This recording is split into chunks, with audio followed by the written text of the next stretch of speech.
Welcome to The Explainer. Today we're going to talk about something really important, something that could happen to any of us.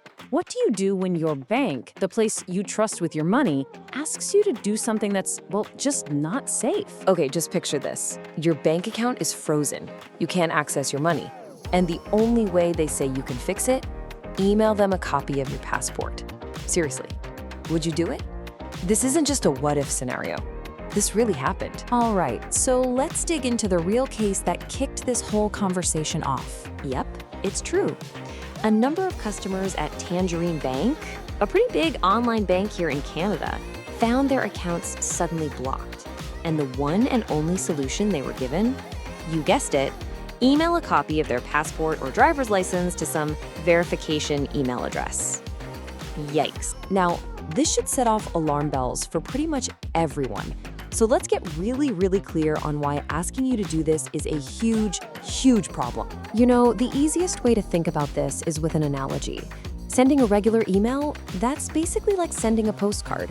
Anyone who handles it along the way can just read it. But a secure portal, that's like putting your letter inside a sealed, armored box. Its contents are totally protected. So the danger here really comes down to three big things. First, interception.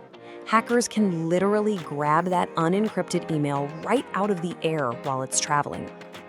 Second, there's unauthorized access. Think about it. That email with your passport is now just sitting in someone's inbox. An inbox that could get hacked, maybe even years down the road. And third, and this one's a big deal, it just normalizes this whole sketchy practice. It trains you to do something that scammers want you to do, which makes you a way easier target for fraud later on. But here's the real kicker, the absolute irony of it all. This isn't some secret hacker knowledge. This quote, it's from Tangerine Bank's own support guidelines. They themselves admit, email is not considered a secure form of communication. They know it. They even warn you not to use it for sensitive info. So you see the problem here, right? It's a massive contradiction. The bank knows it's risky, they've said so themselves, but then they turn around and demand their customers use that exact risky method to fix a problem on their end. It just doesn't add up. Okay, so it's easy to feel kind of helpless in a situation like this, but you're not at all. The law is actually on your side here, and that's your ace in the hole. The main thing you need to know about a law called PIPEDA. That stands for the Personal Information Protection and Electronic Documents Act. Basically, think of it as a bill of rights for your personal data. It lays down the law for how companies, and yep, that includes banks, have to handle your info. And here's the core principle, the part that really matters for us. PIPEDA says that organizations have to use, quote, safeguards appropriate to the sensitivity of the information. So what does that mean? It means the more sensitive your data is, and let's be real, a passport is about as sensitive as it gets, the stronger the lock needs to be. The security has to be top-notch. So what's an appropriate safeguard? Well, we're talking about things like secure upload portals, you know, the ones where you log in, proper encryption, multi-factor authentication. And what's inappropriate? You guessed it, a regular old unencrypted email attachment. The law makes a very clear line in the sand here. Now, for a long time, the rules were there, but enforcing them, well, that was another story. But things are changing. The era of just getting a slap on the wrist for a privacy breach, that's coming to an end. These laws are about to get some serious teeth. And what do those teeth look like? How about this? $25 million. That's the potential fine for a single serious violation under the proposed Bill C-27. A number that big, yeah, that gets a company's attention. All of a sudden, investing in a secure portal doesn't seem like a hassle, it seems like a bargain.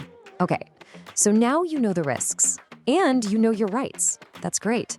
But what do you actually do when that email lands in your inbox? Let's break down the playbook. Here's your action plan. And the number one thing to remember is this. You do not have to do what they say. Here are the steps you can take to fight back. All right, let's walk through this step by step. First, you insist. Be polite, but be firm.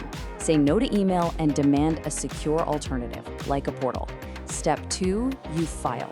If they push back, you file a formal complaint directly with the bank's privacy office and get a case number. That's key.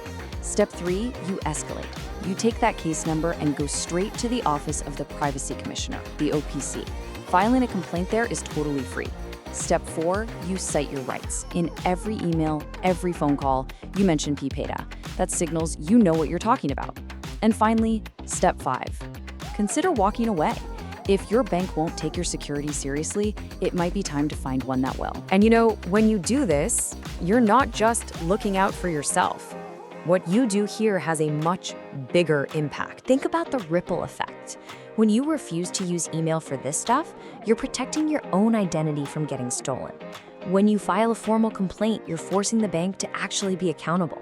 And every time you speak up, you're helping push the entire industry to do better, to raise privacy standards for all of us. I really want this to sink in. Pushing back on this stuff doesn't make you a difficult customer.